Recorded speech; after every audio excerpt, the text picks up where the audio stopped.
Hello guys, in this video I am going to show you how to share your short link with the customer so that they can start a conversation with you.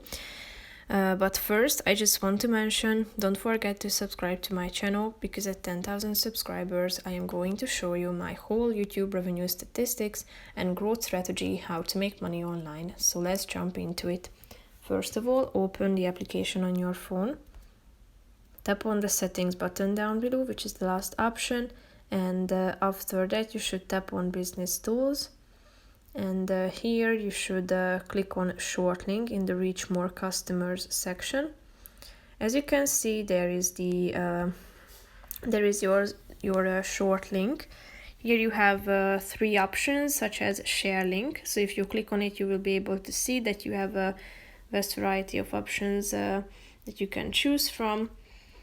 So you can send your link via Gmail, Messenger, AirDrop, and so on.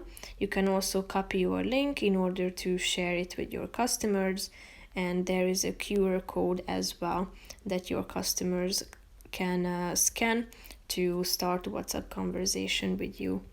Here you can select a message as well, so when your customers opens your short link, they can edit and send this default message to you. So that's pretty much it for this video, guys. I hope you found it helpful. If you did, consider subscribing and see you in the next video. Bye bye.